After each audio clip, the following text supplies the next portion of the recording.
नमस्कार किसान भाइयों। कैल्शियम फसलों के लिए आवश्यक सूक्ष्म पोषक तत्वों में से एक है।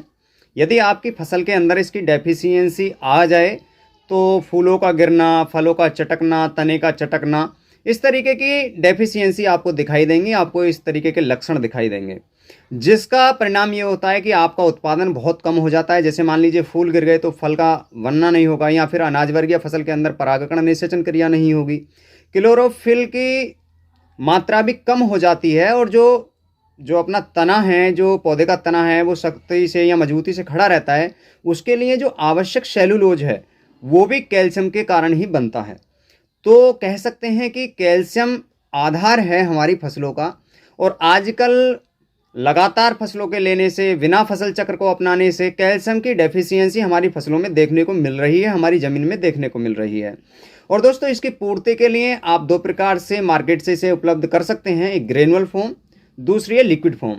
ग्रेनुअल फॉर्म इतना ज़्यादा कॉस्टली होता है कि हर किसान इसे अफोर्ड नहीं कर पाता है। अगर बात करें मार्केट में अलग अलग ब्रांडों की, तो लगभग 1500 से और 1800 के बीच ये आपको 25 केजी प्रति एकड़ की दर से मिलता है। तो हर किसान की लिमिट में वो है नहीं, और उससे कहीं ना कहीं खर्चा भी ज़्यादा होता है। तो उसके स्थान पर हम आपके लिए ऐसे ही एक कैल्शियम लेकर आए हैं। नैनोबीटा CA11 के नाम से आता है, एग्रोस्टार इसे बनाता है। और दोस्तों, ये इतना लाजवाब है कि जो आपको ग्रेनुअल फॉर्म वाला कैल्शियम नाइट्रेट है या बोरोनेटेड कैल्शियम है, जो फ़ायदा वो देगा वही फ़ायदे इसके भी हैं। और इसका रिजल्ट हमने अभी फ़िलहाल में आलू पे चेक किया। एक आलू में शिकायत थी कि उसमें कंद का आकार थोड़ा कम बढ़ रहा था, कंद भी नहीं बन पा रहे थे। मात्र 6 दिवस के अंदर अंदर इसने उसके जो साइज है उसे इंक्रीज करना शुरू कर दिया, और साथ ही में जो कंद की संख्या 1 से 2 थी वो 7 से 8 होकर आ गई। तो कह सकते हैं कि इसका परिणाम बहुत अच्छे से आ रहा है। और ये लिक्विड फॉर्म में है तो आप इसे स्प्रे में चला सकते हैं। जितनी भी फूल वर्गीय फसलें हैं उसके अंदर आप इसे 1.5 से 2 ml पर लीटर के हिसाब से दे सकते हैं। जितनी कंद वाली फसलें होगी उसके अंदर आप इसे 2 से 2.5 ml प्रति लीटर के डोज से दे सकते हैं।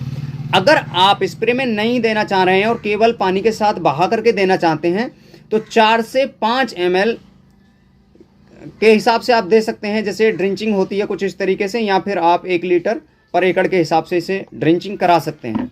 तो ये तो हो गई इसकी डोज।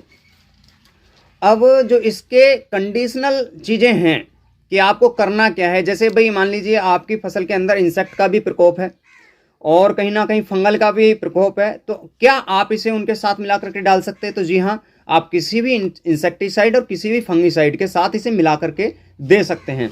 और आजकल नैनो यूरिया उसके साथ भी मिलाकर आप दे सकते हैं। लेकिन आपको चेक यही करना है कि जब भी आप घोल बनाएं, अलग अलग घोल बनाएं और घोल के साथ में एक दूसरे को इंजेक्ट करके देखें थोड़ी मात्रा में। यदि घोल फटता है तो फिर आप जो इंसेक्टिसाइड है या फिर फंगिसाइड है उसे हटा सकते हैं। और यदि घोल नहीं फटता है तो आप निश्चित रूप से इसका स्प्रे डला दीजिए। बहुत ही अच्छा फ़ायदा आपको आपकी फसल में देखने को मिलेगा। दोस्तों, यदि आप इसका उपयोग करते हैं तो एक तो आपका बजट कम होगा ही, साथ ही में जो आपकी कंद वर्गीय फसलें जैसे आलू की अभी चल रही है करंट में, तो उसका जो फल है यानी जो कंद है वो बहुत ज़्यादा इंक्रीज हो जाता है।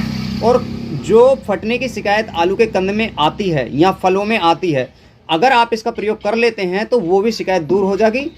तो आज के वीडियो में दी गई जानकारी आपको कैसी लगी कमेंट में बता सकते हैं, और हमसे जुड़ने के लिए हमारे YouTube चैनल को भी सब्सक्राइब कर सकते हैं। इसकी कीमत की बात करें तो 350 रुपये 250 ml मिल जाएगा। जैसे आप ऊपर जाएंगे पैकेज में यह और भी सस्ता आपको मिलेगा। तो बहुत ही अच्छे दामों में आपको मिल सकता है, तो आप खरीद करके अपनी फसलों में लगा सकते हैं। तो आज के वीडियो में केवल इतना ही। नमस्कार दोस्तों।